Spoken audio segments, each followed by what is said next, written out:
him and his wife, and like he deferred one to another, like he turned one down and then took the money. It was something that was conspicuous. There's no real like smoking gun evidence, I will admit, but the DOJ is trying to turn every stone and make sure nothing is there. And it seems like he's pretty confident, but look, every politician has skeletons in their closet. Let's just be asked about that. So we'll see what they can uncover. But he was mad. He did that response video. He was charged up. He said, "The president is coming after me because I want to be the president."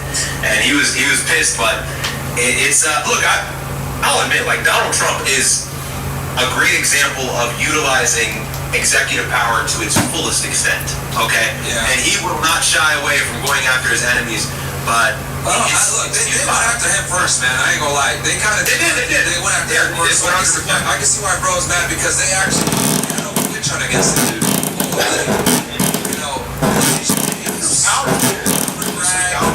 Shit's on Trump. Right? Like, they went after him. We can keep playing with a rod. I know we kind of went into different stuff. And guys, I am gonna have after hours tonight. So we're probably gonna cut to OSS sometime soon here. For that bitch ass nigga earlier, he had to say that funny shit. So now I'm definitely gonna make sure we cut to OSS, loser.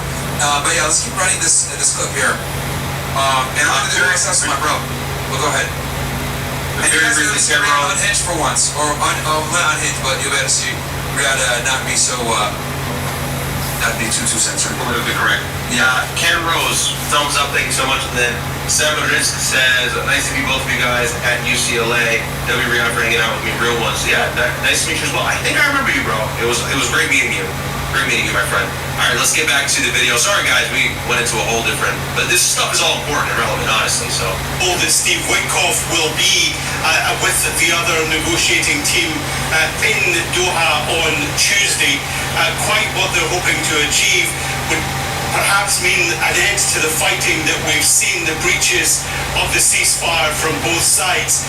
We are in a position where that has stopped for the moment. Clearly there's a degree of frustration as well among the mediators, thinking that they've managed to get both sides round the table, but it's just a reminder how difficult these processes are. Donald Trump says he wants to have the meeting. He says the Iranians want to have the meeting. The Iranians say no. Unless you're actually in the room, we're not going to know what the real answer is, but it's clear that... Guys, let's be clear about this, bro. It's kind of sad that we even have to say this. The Iranians don't give a fuck about a meeting, bro. Okay? It is the United States and Donald Trump that needs this meeting. They don't need the meeting. The Iranians have been sanctioned for 50 years, dude. Okay? They can deal with it for another few months. Trust me, they can deal with the sanctions, and they're getting their money. By the way, Qatar is unfreezing a bunch of the money and giving it to them anyway. So, dude, they can absolutely deal with this stuff. It's the United States that has a problem. You guys gotta remember, these dudes have been sanctioned forever. They've had their money like completely decimated. They've been dealing with like economic turmoil forever. Who cannot afford to take the discomfort from the perspective of quality of life? It's the United States. It's the United States, bro. Dudes don't want to pay double for gas. Dudes don't want to have to deal with strategic petroleum reserves going down. So it's the United States. Trump needs to get the strait open because it's going to create an economic crisis worldwide. And this is why he's calling for a meeting in Doha, bro. I agree.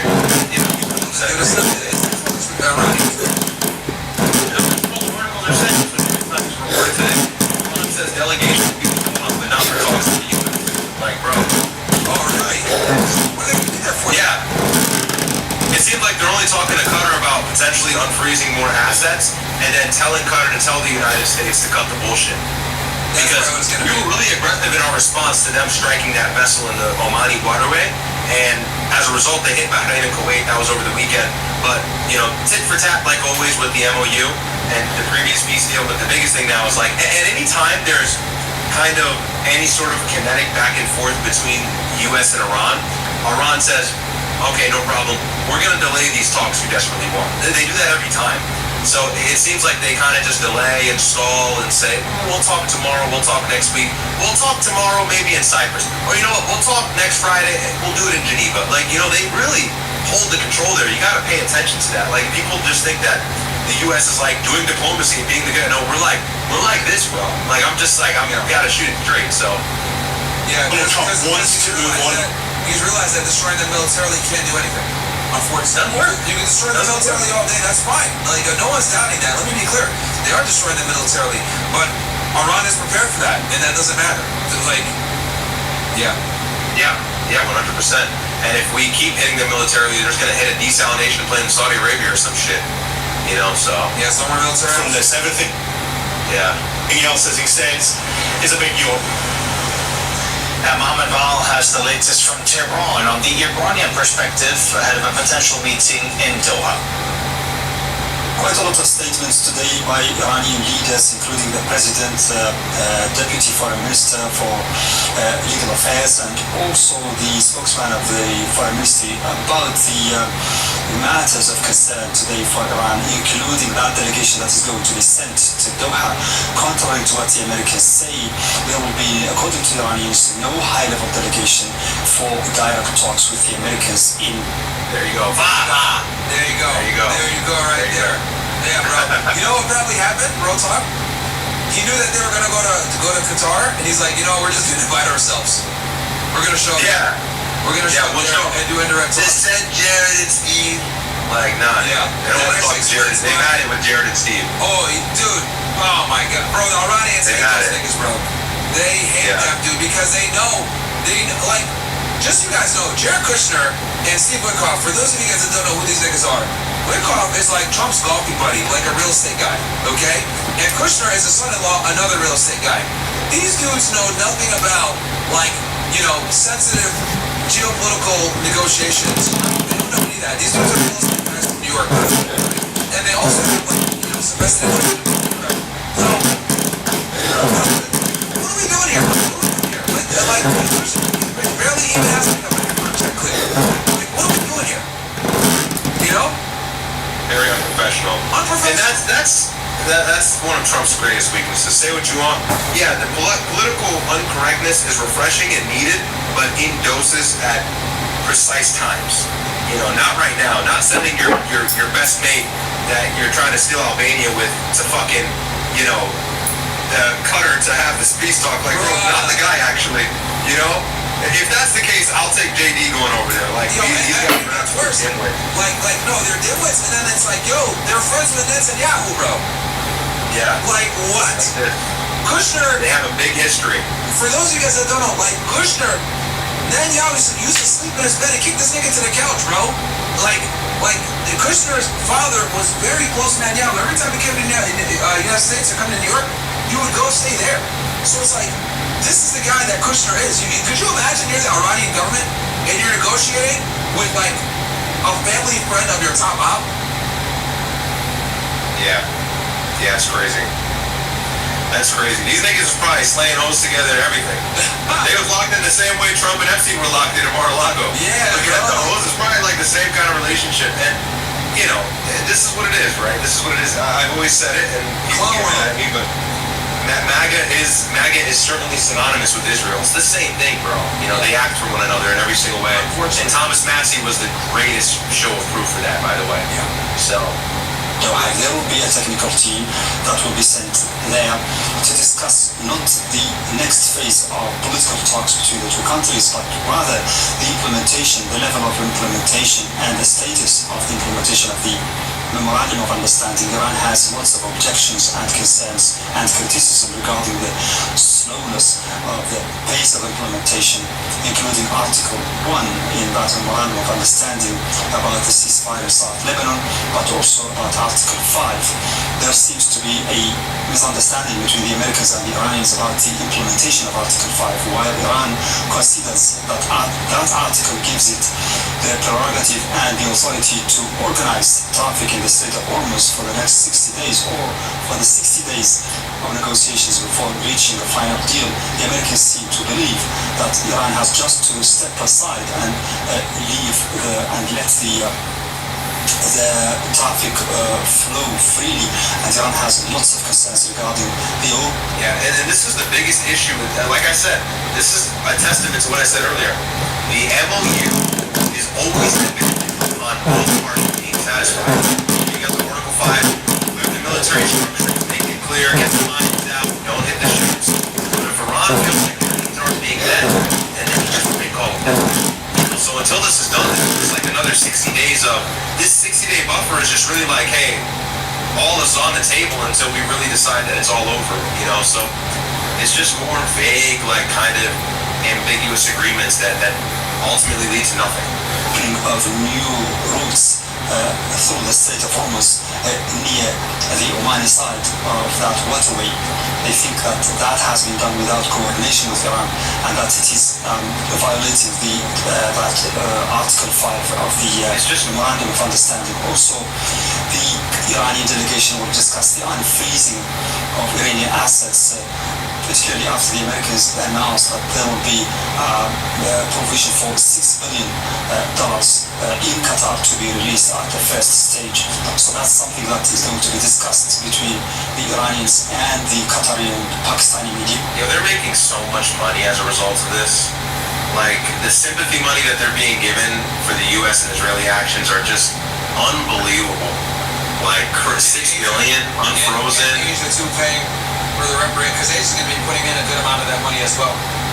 Yeah, Japan dishing out the bread. It's like, bro, Iran. That's what I'm saying, bro. Iran is really just doing this right now. Yeah. You know, people think I'm glazing the IRGC. All right, nigga, whatever. Stupid. Beaches in Doha. So there is quite a lot of things to be dealt with in the next few days, including also what Omanis are doing according to Iran. Omanis have to coordinate with Iran about passage in the Strait of Hormuz, and they shouldn't deal with other parties because that's a violation of Article 5. Those are also going to be matters for discussion, not only in Qatar but also between Oman and Iran. Let's bring in Jason Campbell. He is a senior fellow at the Middle East Institute. I don't know how we're gonna get out of this, dude. This is cooked. It's over, so bro. Cooked, bro. It's so cooked. bro. And you know what it is, man? The Iranians, dude, they're gonna, you know what they're gonna do? They're gonna keep insisting that this Lebanon thing gets handled because they know that is like it's actually it's a very big chess move from the Iranians, because if you think about it, it's like, okay, we know Trump can't handle Netanyahu. He knows that Netanyahu's not going to listen to him. So this is what we're going to do. We know that the Israelis have made it the furthest they've ever made. They had that Crusader castle there. They don't want to give that up. All right, cool. Let's tell them that they got to stop operations in Lebanon, southern Lebanon, and retreat. They're not going to do that. And then what does that do? That makes Trump look weak. It makes the United States and Israel's goals, basically misaligned. Because we know that that's what Netanyahu does best. And we also know that this is a good lesson here for Netanyahu. Netanyahu's biggest, political is I recognize security. He can't leave Lebanon. He can't. So, a trap. Professor mentioned about this. He's literally set up like the perfect escalation trap, because what can the United States do? You cannot get the Israelis to stop. So therefore, the 14-point MOU, you can't fulfill it. And then that wins because now they're crashing the economy. And honestly, a lot of hardliners wanted this anyway. A lot of people that are like pro-resistance, they said, no, don't negotiate. Like, let the world economy suffer so they understand that the United States and Israel are the reasons that you're dealing with this. And Trump is trying to avoid that. He's trying to avoid that. But it looks like it's coming, bro. He can't, bro. Iran is proving real time that Israel poses the biggest moral hazards to the United States. And Netanyahu could care less, doesn't matter to him as long as he's getting his war. You know what's the best idea? Having Israel and Lebanon do a deal with the government. And then we just keep fighting Hezbollah.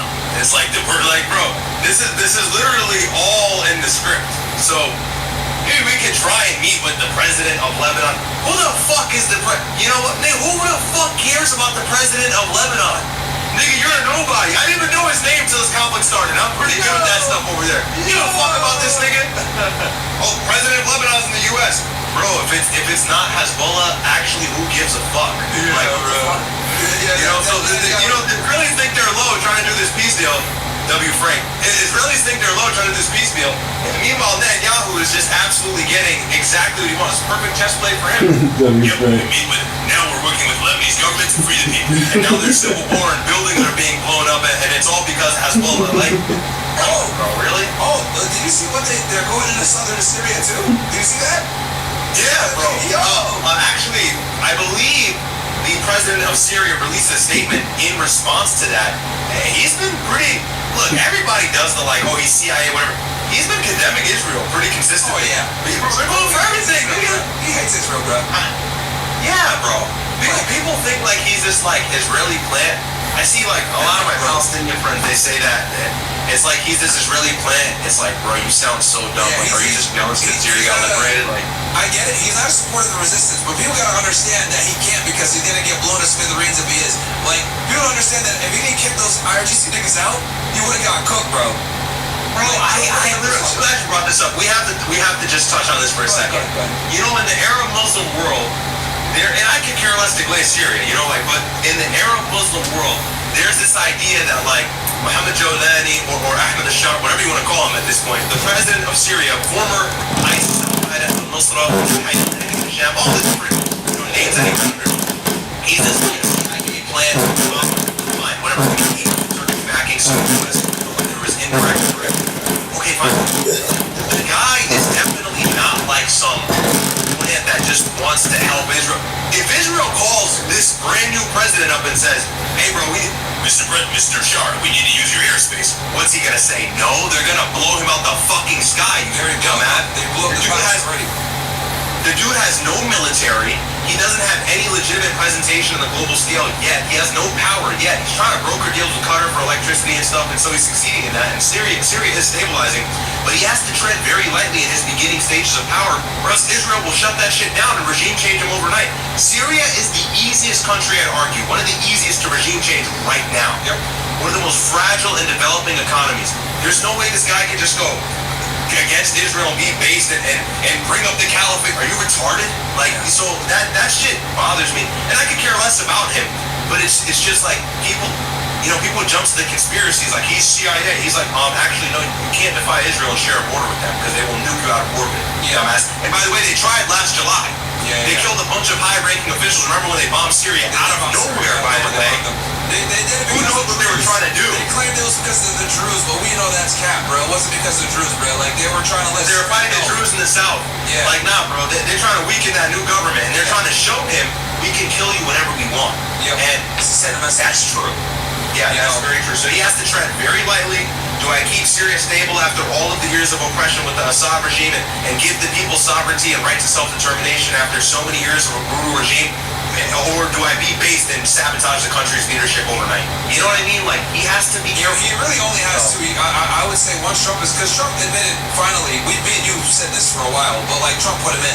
And Trump said, yeah, I put Ahmed in. I put al-Shara in. He really has, like... once Trump is gone, like, al-Shara, they're going to try to assassinate him. The Israelis are going to try to assassinate him if they're not already trying to. I think they're trying to let him know who's boss, though. I hate to say this. God willing, this is not the case. I think that's well within the laundry list. Like, that is one of Israel's next goals. 100%. I think that's imminent for them. You guys got to understand, too, like, when it comes to Israel and the United States, like, Israel has no real interest in, like, anyone existing with like, any type of prosperity. They want everyone to be weak so that they can be the only superpower. Like, the United States, like, learned the hard way from Iraq that we don't want a nation build, we don't want to completely topple the government, because that creates a lot of problems for us that keeps us stuck there. The Israelis have no problem with that. They have no problem with a completely defunct, destroyed government, like, you know, that's not there, etc. Like, they have no issue with that. By the way, guys, we're going to switch over to OSS, by the way. We're going to do my end of your stream on your side, and then we're just going to go, we're going to continue. We're also going to cover al-Shara, and we're also going to cover what's going on with the drone. Link is you guys can thank that over here. Guys, come over to OSS. My brother did this stream. You guys got to get my bro talk a little bit on OSS. I dropped the link for you guys. It's only $1 to join, by the way. You just type in code L YouTube. And all you're going to do is downtown chat. Go ahead. Read your super chest before we go. Yeah, downtown, thank you for the 5. Riyadh, why do you think few right-wingers speak on Palantir or Flock? Wouldn't this be important to speak on to prevent censorship, or is it pointless? It's something. That's simple. Yeah, exactly. Trump has been the biggest. Trump has helped a lot with the Flock program and Palantir and all these, like, you know, AI integrated camera systems and things like that. So that's one. You know, they would be defying the entire administration and the GOP. that's what they're in interest of. But too, there are certain benefits to flock, and I've spoken about flock in a bad manner before. I mean, look, I think there can be a positive on it, but when you look at the government being in control of it, potentially it is a net negative. But look, right wingers. Here, I'll say this really quickly before we get off. Right wingers are like, this is our problem. We're like outdated. We're not paying attention to what's happening. So many right wingers are like, here there is a benefit in progressivism where they're paying attention to like what moves the needle and they're jumping on that. And right wingers are very like not privy to what's happening, not paying attention to AI. Like right wingers are always like, AI is taking my job. It's like, yeah, maybe that's true, but also like, bro, learn how to use AI. You know what I mean? So there's a lot of like of that lack of information, and that's more ammo for the left to beat us. They can weaponize that and use it for their own good. But no, it's a good question, now, Tom. Thank you for the chat. Anyways, I'm gonna end. Guys, come over. Go ahead, Myers. Drop it one more time. Yeah, we're gonna continue the stream on OSS, guys. I dropped the link in my brother's chat. Jump on in. We're gonna go over there, yap a little bit longer. Then I'm gonna do after hours with FNF. We'll probably start around 11:30ish or some shit like that. So come on over, guys. I'm ending the stream on YouTube, Rumble King. I'm ending it everywhere. Come on over to OSS, guys. That is the movement. Come on over. And then, yeah, me and my brother are going to continue talking politics, Middle East foreign policy, etc. over there. We'll be able to let loose a little bit more, not to censor ourselves so much because we're on TikTok. So I'm switching on over right now, guys. Just use the code LYouTube. Literally just make an email account and just make an account on OSS. Jump on in.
hate you a lot.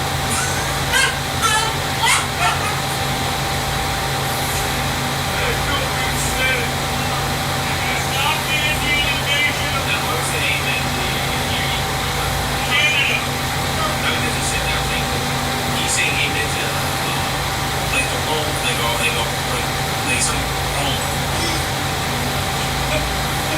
Freedom of speech, gun rights. What happened?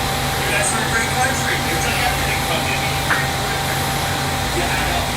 What do you think about India invasion of Canada? All the Indians coming in. Do you think it's enhanced civility and it's changing the demographics of that? Yeah, of course. Are you uncomfortable with the racial tension? Sorry, as Americans have also had our own border during the 4 years of Joe Biden, we feel your pain because you've been